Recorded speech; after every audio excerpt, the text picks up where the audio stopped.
Hello, welcome to 4.3 carbon cycling.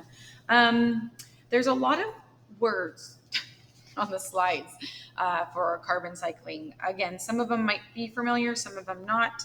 I have this, if you're taking this in advance, I'm going to make some copies. This is the 4.3 kind of like condensed notes. If you don't want to write everything down, I know a lot of you like your own handwriting and like to actually write everything down. But you have this just in case you need it for examples if you want to pause and kind of figure out what you do want to write down and what you don't, right? We are focusing on the molecule of carbon. Remember going back to our chemicals when we looked at macromolecules, right? Our nucleic acids, our lipids, our carbohydrates, and our proteins. Carbon is what makes something organic, right? Part of living organisms, but it is a very unique compound, and then it has those four open places to bond. It can bond with a lot of different elements to become stable, right? So we see this all throughout our year. And if you really love carbon, in college you can take organic chemistry, which is all about carbon. Take 3 semesters of it. Yeah. Okay, let's start out with carbon cycling, right? Looking at how it goes from all the different spheres. We are going to be looking at carbon in the different spheres. So looking at it in the biosphere, living things, right? What we've been doing. Looking at it in the atmosphere, right? Is carbon dioxide. In the ground, stored for long term, like in fossil fuels. We are also going to be looking at carbon complexes in the water, right? And again, going back to sustainable ecosystems are looking at that it can constantly be taking or breaking things down and then putting it back together, right? That we have all those key elements that allow it to keep cycling. Our continued availability of carbon is dependent on carbon cycling. We need this to keep happening. And then in our next lecture, we're going to see what happens when carbon goes wrong, right? What happens when we're too much in the atmosphere, is too much here or there, right?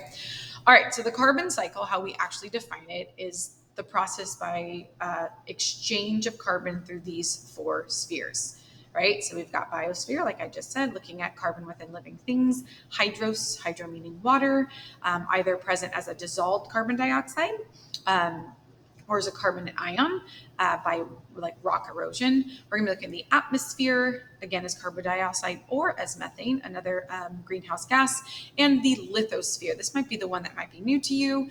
This is looking at the ground, lithos meaning ground, lithosphere, mostly in the form of detritus of dead animals, right? And fossil fuels, long-term stores. Carbon sequester is when it's trapped. Or transfer or carbon, when the carbon sequestration stops, that's when we get stored carbon. And that's what is not always a great for the environment, right? If too much gets caught in the atmosphere, not enough in the fossil fuels, looking like that. So carbon sequestering is transferring between the 4 environmental spheres. Okay, here's the diagram. It is also on this right here, but just looking at how it goes through all of those different spheres. Here's the example of limestone and shells, how that goes down and gets trapped in our the bottom of the oceans. And this, what is this adding that the other one is not? Oh, the processes that go from one to the other. All right, so we'll be looking at this a little bit more in class, but how, like, what's that called? We've talked about respiration. We've talked about photosynthesis. So new things, I think, to us are going to be like sedimentation, right? The process by which it goes from the ocean here. We've looked at decomposers a little bit, but decomposition. Fossilization is new to us for this lecture, right? And then extraction. So being able to take those fuels from oil, coal, those fossil fuels, and combustion, right? To break them down, to get all that energy to fuel, but in creating pollution, right? To go to carbon dioxide in the atmosphere. So maybe highlight or circle or make sure that you are adding those to your vocabulary bank. Those are probably new words if you did not cover them your freshman year. All right, so we're going to start in the biosphere, the living sphere. We have been talking about photosynthesis and respiration for a while now. You are probably sick of it, but we are looking at the process by which it's taken into the biosphere and then leaves the biosphere. So we get carbon entering the biosphere into living things, again, based on our last lecture by that process of photosynthesis. It takes it from the atmosphere and it makes it into a carbohydrate, right? So into a living thing. So carbohydrates within living matter are how we get it out of the atmosphere. For plants, heterotrophs, consumers, get it by feeding, right? So transferring from one to another. And then both producers and consumers produce this carbon dioxide by respiration. So that is going back into the atmosphere. So with living things, we get most of our movement of carbon from those processes, photosynthesis and respiration, and then feeding, right? The eating in between.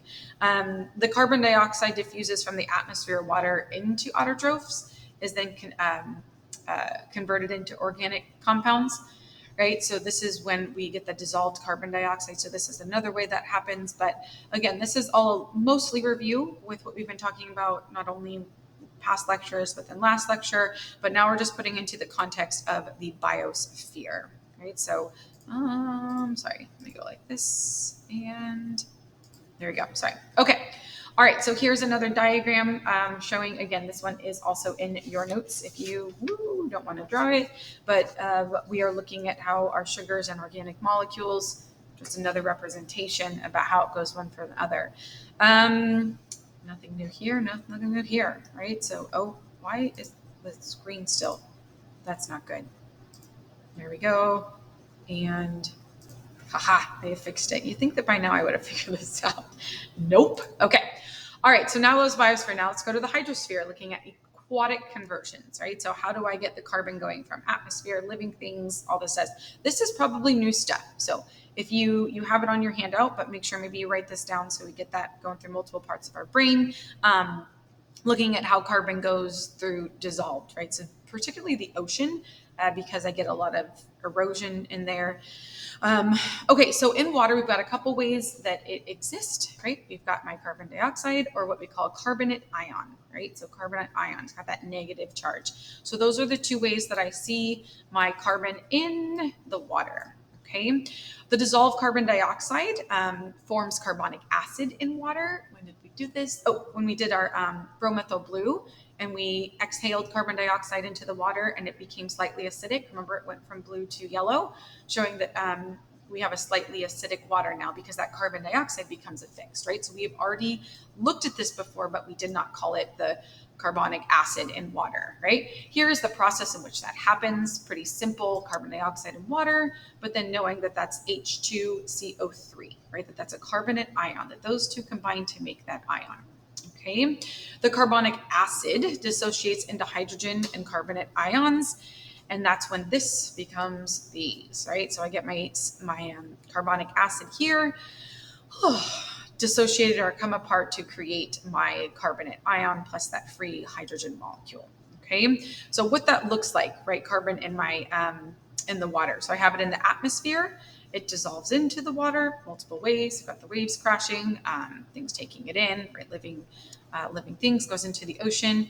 Again, it forms that carbonate ions, and then those carbonate ions are stored. So stored, taken out via limestone and shells. Okay, so limestone and shells. So I get it now stored in an aquatic or taken out, but these are at the bottom of the ocean or still in the ocean. Limestone is a particularly kind of cool form of a sedimentary rock, and it's able to create fossils because of its soft nature in which it forms together. Okay, all right, so probably some new words there. Make sure you have those down. Calcium carbonate, so just a couple more examples here of how it gets out. So when I get that that ion that contacts rocks and sediment, they acquire the metal ions to form what's called calcium carbonate, right? So the ion forms calcium carbonate. The rock composed mainly of this is called limestone. We looked at that in the last one here. But animals such as the reefs here, so this is a living coral reef, right? And also mollusks, they form their exoskeleton. So the outside based off this calcium carbonate. So going into living things not as carbohydrates, right? Like heterotrophs like we do, but they're forming the outside of it, the calcium carbonate. And then when these die, those components harden and, like I said, become fossilized on the seafloor, so become a permanent part of that aquatic environment. Okay. What was I going to say? The living coral reef, right? We'll talk a little bit about like how important that sustainability is for those different ecosystems. But just for now know that calcium carbonate is coming out of the water and that ion to become calcium carbonate, and it's an essential part of those different organisms in the ocean. Okay. All right. Atmosphere. So we've gone bio, we've gone hydro. Now we've got the atmosphere. So different ways that carbon dioxide or carbon exists in the atmosphere and the air, right? So carbon dioxide is one that we've talked about often. We'll talk about next with carbon, what I want to say, climate change. But the new one that we're adding in the atmosphere is methane, right? So methane is CH4. And it's produced in a couple different ways. It has a lovely smell. I love how it's called ruminants, right? Methane has a very smell. If you've ever driven up I-5 past all the farmland, you have smelled methane. Okay. We get methane formed by these methogenic archaeans under anaerobic conditions. So remember, anaerobic conditions are without oxygen. This happens in a couple different locations. We get them in swamps and marshlands, right? So we call wetlands. We get them in the marine sediments, like in the mud of lake beds, but we also get them in the digestive tract of ruminant animals, cows, sheep, goats, right? So this happens here. It produces again, an anaerobic condition. And it forms methane, CH4. So here are the different ways, right, that we get the CH4 methane in the atmosphere. We get them from, like I said, the marine sediments, the gas deposits, the methanogens, and then the ruminant produced from organic matter to make those methogenic archaeans. All right, so there's one way in which we get carbon dioxide in the atmosphere. Here is the actual chemical. I'm trying to see if this was on here. It is. So this one actually here, this diagram here, the methane, how it's actually rearranged to carbon dioxide and water. So anyways, I'm sorry, it can accumulate in the ground or diffuse into the atmosphere. The organic matter buried in anoxic conditions may form natural gas deposits. If you looked at like drilling for natural gas, right, this is a type of fuel. And it also released into the air and oxidized to become carbon dioxide and water at about 12 years. Okay, so forming of natural gas or going into the atmosphere. This is methane with oxidation and those two things that it becomes. Okay, again, that is already in your notes if you do not feel like drawing it. All right, lithosphere, which is my ground, right? So a couple different ways when we're talking about the lithosphere and three different things here. Again, all of this is on here. This is what I was saying, there's just a lot of words. So the first one that you should be reading through, highlighting, or adding to your notes is fossilizations. When I get the organic dead matter returning to the soil, and the function that cannot be decomposed, the organic matter builds up. I get a lot of dead organisms building up because there is no decomposers.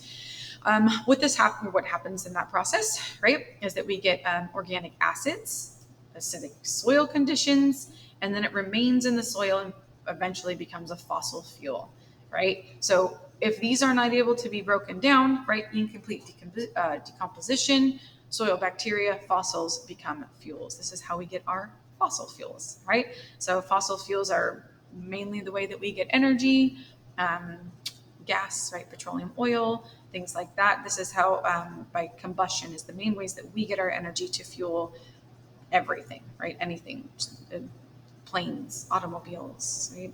Like motors, anything like that. Okay. Another way that we see this occurred is in the form of peat. Peat is also called coal, right? It's a type of something that you can burn. And peat is formed by what's called waterlogged soils. So mostly old, like swamps, right? Areas where we get waterlogged soil. So a lot of water already like trapped in the soil. What happens there? Again, we get undecomposed or organic matter that is not fully composed, and it forms into what we called peat. Okay, peat is then compressed under layers, and the resulting pressure and heat makes, and then removing of that water forms coal. Okay, so peat goes into coal. The vegetation that dies in waterlogged, this is the formation of peat here. So I get this water layer here, get the soil here, and then sediment layer creates pressure, right? So we know we need pressure in order to create that peat or that coal. Okay, and then the last thing we'll be talking about is oils and gases. Again, it's here. So if you want to stop right now and see what you already have, or if you want to just write this down, we are looking at areas that have changed over time from past to present that were some type of underwater aquatic area, ocean floor after death, right? Buried and buried under layers. I get a change in, because of tectonic plate movements and change in my earth. We get a burial of all these organisms, again, under a lot of heat and pressure. And after time, that becomes oil or gas. Okay. So this burial creates, again, the anaerobic conditions, a lot of pressure and heat, and it's transferred into gas or oil, and that accumulates in porous rocks. This process takes millions of years. My fossil fuels that we are taking out and burning right now are millions of years. We're taking this reservoir, why this is so bad, we have this reservoir of carbon that has been out of our atmosphere and stored, and we're now putting it back into a rate that is much higher than the rate it came out, right? So millions of years to form, and now we are putting back in the atmosphere in well less than millions of years, right? Just over the last couple hundred years, we get a big, huge carbon dioxide coming up into carbon dioxide, okay? All of those I already talked about go through the process of combustion. That's how we get that energy out, going from our stored fuels to our atmosphere. Because that process takes so long, right? Or they did take so long, this is what we call non-renewable fuels. Non-renewable, okay? The fossilization is a slow process to create these, but putting them back out is very fast, and we're not able to take them out and put them back at the rate in which we're burning them, okay?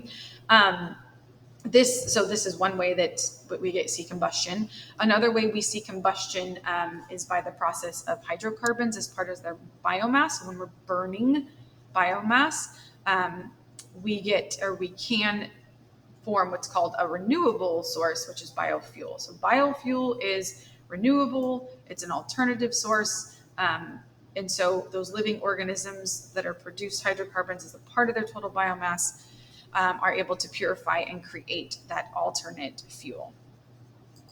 Okay, bringing us into the home stretch here. Carbon fluxes. We're going to be looking at them going up and down, right? So carbon fluxes are the rate of carbon exchange. So photosynthesis coming out, combustion, respiration, right? Going in and out. We call that a carbon flux, right? It describes it. This is looking at the exchange, again, between sinks and reservoirs. So places where we have them stored, places that we have it currently. They're measured in what we call gigatons, so 1 billion metric tons. That's a lot of carbon, and they're driven by all these different processes that we just talked about. Okay, some of the main causes we see for carbon flux involve some things we've already talked about, like natural events, like volcano eruptions, huge amounts of carbon dioxide being released into the atmosphere. Forest fires, especially bad right now, are releasing a lot of. We see humans creating more carbon flux by deforestation, and then combustion, right, using those fuels, and then my climate, right? So my climate also with those light affecting photosynthesis, heat is going to impact the carbon dioxide dissolution in the oceans, right? So we get these two things affecting my photosynthesis and my, that's Lynch, going into the ocean. Okay, so 3 main causes, 1, 2, 3. Here is a diagram to show you what that looks like, right? So carbon dioxide trend. We're looking at annual fluctuations. So looking at up and down and up and down, we get this annual cycle usually by going up and down because of my, let me look at this. I don't remember. Because of the climate going right between like fall and spring. So we get annual fluctuations, we get lower in the summer months. But what we have seen over time is that we get carbon dioxide because of combustion and deforestation and getting all those reservoirs out, a huge trend over time going up. Okay, this trend tends, global trend conforms to the northern hemisphere, and we're seeing it. So basically, we're seeing it everywhere. So what to do about it? So in 4.4, we're going to talk about human impact and what we can do about these things. But for now, like I said, lots of words, lots of things in this lecture. So make sure you go back between the things you wrote down and the things that you have on this paper, and that you have everything kind of put together for usable information. That will be the end of 4.3. Just one more left. I'll see you later.